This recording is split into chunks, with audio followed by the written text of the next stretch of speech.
अऊज़ु बिल्लाहि मिनश्शैतानिर्रजीम बिस्मिल्लाहिर्रहमानिर्रहीम या अय्युहल्लज़ीना आमनू ला यस्खर कौमुम मिन कौमिन असा अन यकूनू खैरम मिनहुम वला निसाउम मिन निसाइन असा अन यकुन्न खैरम मिनहुन वला तलमिज़ू अनफुसकुम वला तनाबज़ू बिल अलक़ाब बि'सल इस्मुल फ़ुसूक़ बअदल ईमान वमन लम यतुब फ़उलाइका हुमुज़्ज़ालिमून या अय्युहल्लज़ीना आमनू इज्तनिबू कसीरम मिनज़्ज़न्न इन्न बअदज़्ज़न्नि इस्मुन वला तजस्ससू वला यग़्तब बअदुकुम बअदा अयुहिब्बु अहदुकुम अन यअकुल लहमा अख़ीहि मैतन फ़करिहतुमूह वत्तक़ुल्लाह इन्नल्लाह तव्वाबुर रहीम।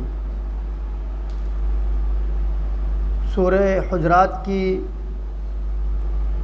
इन दो आयतों में अल्लाह तबारक व तआला ने हमारे समाज में पाए जाने वाली चंद ऐसी बुराइयों का तज़किरा किया है जो बहुत ज़्यादा आम है। उनमें से एक बुराई है किसी का मजाक उड़ाना और दूसरी बुराई है किसी को ताने देना, तीसरी बुराई है किसी को बुरे लक़ब से पुकारना, चौथी बुराई है बदगुमानी करना और पांचवी बुराई है गीबत करना। इन पांच बुराइयों को अल्लाह तबारक व तआला ने इन दो आयतों में बयान फरमाया है और फरमाया है कि ऐ ईमान वालो, तुम में से कोई एक दूसरे का मजाक न उड़ाए। हो सकता है कि जिसका मजाक उड़ाया जा रहा है वो तुमसे ज़्यादा बेहतर हो। इसी तरह चूँकि मजाक उड़ाने की बीमारी औरतों में बहुत ज़्यादा होती है, इसीलिए अल्लाह तबारक व तआला ने औरतों के लिए फिर ख़ास तो फरमाया कि ऐ औरतें, तुम में से कोई दूसरे औरतों का मजाक न उड़ाए। हो सकता है कि जिनका मजाक उड़ाया जा रहा है वो तुमसे बेहतर हो। और अपने आप को ताना मत दो और किसी को बुरे लक़ब से न पुकारो। ईमान ले आने के बाद तुम्हारे नाम के साथ बुरा लफ्ज़ लग जाना ये गुनाह के लिए काफ़ी है। फिर आगे फरमाया कि ऐ ईमान वालो, बहुत से गुमान से बचो, इसलिए कि बाज़ गुमान गुनाह होते हैं। और देखो, किसी के टोह में मत पड़ना और किसी की गीबत मत करना। और तुम में से कोई किसी दूसरे की गीबत न करे। क्या चाहता है तुम में से कोई कि अपने मुर्दार भाई का गोश्त खाए? तो तुम तो इसे नापसंद करते हो। इसलिए अल्लाह से डरो और यकीनन अल्लाह ताला तौबा करने वाला, रहम करने वाला है। इन दो आयतों के अंदर अल्लाह तबारक व तआला ने 6 बुराइयों का तज़किरा फरमाया जो हमारे समाज में बहुत ज़्यादा आम है। और बल्कि सूरह हुजरात जो है ये पूरी समाजी सूरत है। अल्लाह के प्यारे नबी सल्लल्लाहु अलैहि वसल्लम के साथ कैसा बर्ताव करना है, आपके साथ क्या सलूक करना है, उससे शुरू हुआ है। आपका क्या मकाम है, मर्तबा है, क्या अदब है। फिर आगे चलकर इसमें बयान किया गया कि जब कोई आदमी तुम्हें कोई भी ख़बर दे तो पहले उसकी तहक़ीक़ करो, तहक़ीक़ करने के बाद उसकी बात मानो। उसके बाद फिर आगे चलकर एक बात बतलाई गई है कि अगर आपस में लड़ाई हो जाए दो फरीक़ में तो सुलह कराओ, सुलह सफ़ाई कराओ और उनका साथ दो जो हक़ पर हैं। उसके बाद फिर फरमाया कि तुम सब के सब भाई भाई हो आपस में, इसलिए मोहब्बत से रहा करो। और फिर ये दो आयतें मैंने जो आपके सामने पढ़ी है कि ऐ ईमान वालो, कोई भी मर्द दूसरे मर्द का, एक गिरोह दूसरे गिरोह का मजाक न उड़ाए। हमारे यहाँ मजाक उड़ाने का रिवाज बहुत ज़्यादा है। मामूली बातों पर एक दूसरों का मजाक उड़ा देते हैं। और मजाक आदमी उड़ाता कब है? जब आदमी अपने आप को अच्छा समझता है और दूसरे को कमतर समझता है, हक़ीर समझता है, तभी आदमी मजाक उड़ाता है। तो अल्लाह तबारक व तआला ने इसमें यह क्लियर कर दिया कि मजाक इस बिना पर मत उड़ाया करो।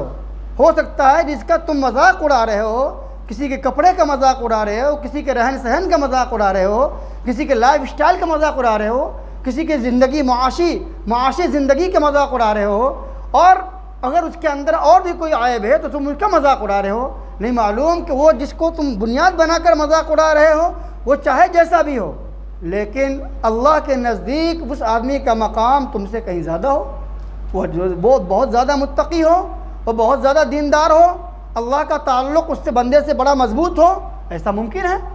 इसलिए किसी के ज़ाहिर को देखकर मजाक नहीं उड़ाना चाहिए। किसी के ज़ाहिर को देख कर मजाक, यूँ भी मजाक उड़ाना अच्छी बात नहीं है, बहुत ये गुनाह कबीरा है, ये हराम है। इसलिए किसी का मजाक हरगिज़ ना उड़ाइए। आप चाहे जितने ऊँचे मकाम पर हो जाएं, आपके मातहत रहने वाले जो भी हों उनके साथ भी आपको इकराम के साथ, इज़्ज़त के साथ, मोहब्बत के साथ पेश आना है, मजाक नहीं उड़ाना है उनका। एबे से तेवे से बात नहीं कर रहा है उनसे, जो हमारे माशरे में चल रहा है आजकल कि जब छोटा आदमी होता है तो उनसे इस तरह बात करते हैं, उनको इंसान गर्दानते ही नहीं हैं। नहीं, ये गलत तरीक़ा है। अल्लाह के प्यारे नबी सल्लल्लाहु अलैहि वसल्लम ने इससे साफ़ मना फरमाया है बाद हदीसों के अंदर। देखिए, एक लफ्ज़ होता है मजाक करना और एक है मजाक उड़ाना।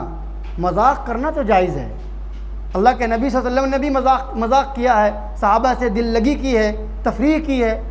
मजाक उड़ाना हराम है, इसलिए कि उसके अंदर किसी को हक़ीर समझा जाता है, जबकि मजाक करना ये तफरीह होती है। कभी कभी आपस में दोस्त बैठे हुए हैं, एक दूसरे से मजाक कर रहे हैं, एक दूसरे से चुटकी ले रहे हैं, ये तो गुंजाइश है, ये तो इंसान की फितरत का हिस्सा है।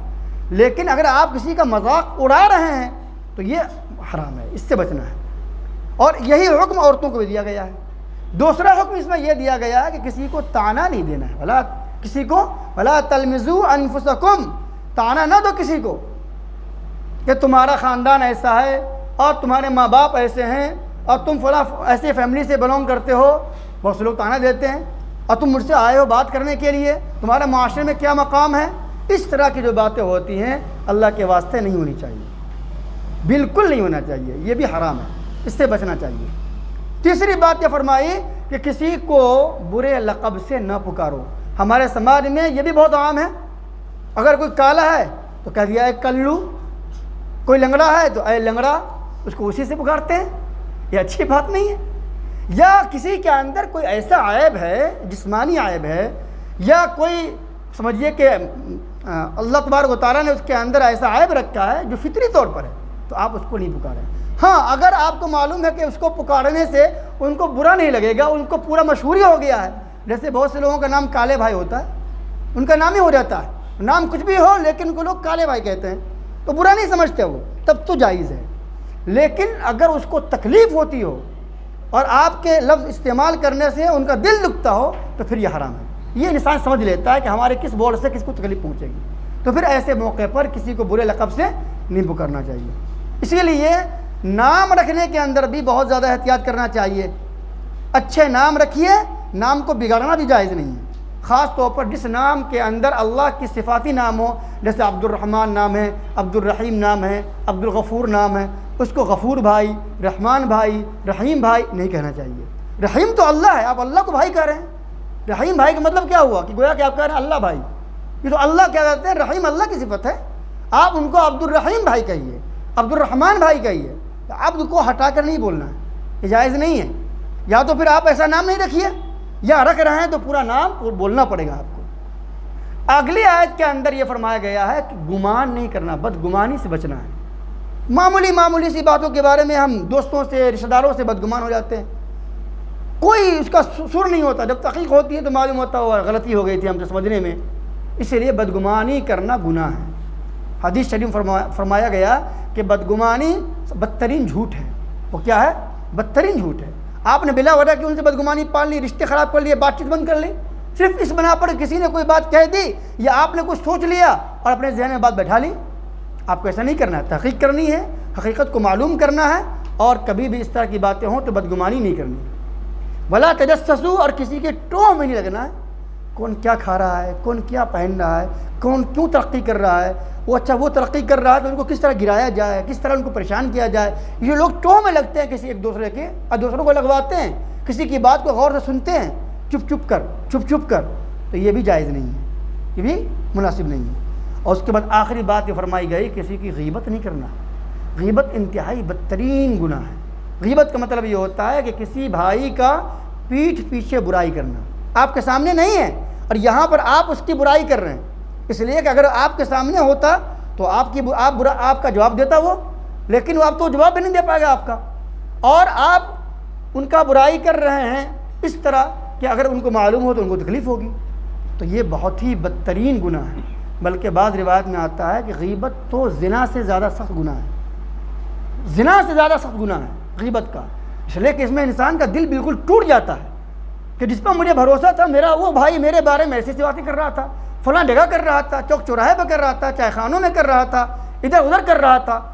अल्लाह के प्यारे नबी सल्लल्लाहु अलैहि वसल्लम, बल्कि कुरान ने इसी आयत में फिर समझाया है कि देखो गीबत करना कैसा है, जैसे मुर्दार भाई का गोश्त खाना।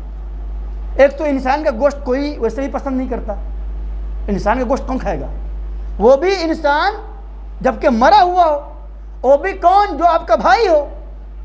अब बताइए, अल्लाह तबारक व तआला ने इसकी मजम्मत को, इसकी बुराई को, इसकी शनाअत को इस कदर ज़हन में बैठाया है कि तुम समझो कि जैसे तुम्हारा भाई है यहाँ पर मरा हुआ है, गीबत कर रहे हो तो गोया कि तुम उनका गोश्त नोच नोच कर खा रहे हो, नोच नोच कर खा रहे हो। पसंद है तुम्हें, तुम्हें तो ये पसंद नहीं है। जब ये पसंद नहीं है तो फिर गीबत क्यों करते हो? बचो, अल्लाह से डरो। तो ये चंद वो बुराइयां हैं जो हमारे समाज में बहुत आम हैं। इन बुराइयों से अपने आप को बचाइए, ख़ास तौर पर रमज़ान के महीने में। रमज़ान के महीनों के अंदर भी लोग गीबत करते हैं, चुगली करते हैं और इधर उधर की चीज़ों में रहते हैं। अल्लाह के प्यारे नबी सल्लल्लाहु अलैहि वसल्लम ने एक हदीस में इरशाद फरमाया है कि बहुत से रोज़ेदार ऐसे होते हैं जिनके भूख और प्यास के अलावा उनको कुछ सवाब ही नहीं मिलता। वो पूरे दिन भूखा रहे, पूरे दिन प्यासा रहा, बस उसको ज़र्रा बराबर सवाब नहीं मिला। क्यों? इसलिए कि उधर गया तो उसकी गीबत कर दी, उधर गया तो किसी की बुराई कर दी, उधर गया तो किसी का दिल दुखा दिया, किसी का मजाक उड़ा लिया, किसी के बारे में गलत सलत तबसरे कर दिए, कमेंट कर दिए। तो ये अल्लाह को पसंद नहीं है। अल्लाह के प्यारे नबी सल्लल्लाहु अलैहि वसल्लम ने फरमाया कि नहीं, जब तुम रोज़े रखो तो तुम पूरे रोज़े का आदाब रखो। एक हदीस में याद फरमाया कि अगर तुम रोज़े की हालत में हो और अगर तुमसे कोई लड़े, तुमसे कोई गाली गलौज करे, तो तुम कह दो भाई मैं तो रोज़े से हूँ, मैं अभी कुछ नहीं जवाब दूँगा। अगर आपको कोई गाली दे रहा है, चुपचाप हो, खामोश हो जाइए, सुन लीजिए, बर्दाश्त कर लीजिए, अल्लाह आपको सवाब देगा। उसका रोज़ा भी गया, उसको गुनाह भी होगा। इसलिए ख़ास तौर पर रमज़ानुल मुबारक के महीने में, रमज़ानुल मुबारक के महीने में रोज़े के बरक़ात व अनवार को कभी भी ज़ाय न कीजिए और इस तरह के हराम कामों से अपने आप को बचाने की कोशिश कीजिए। अल्लाह तबारक व तआला हम लोगों को कहने सुनने से ज़्यादा अमल करने की तौफ़ीक़ अता फ़रमाए। व आख़िर दावाना अल्हम्दुलिल्लाहि रब्बिल आलमीन।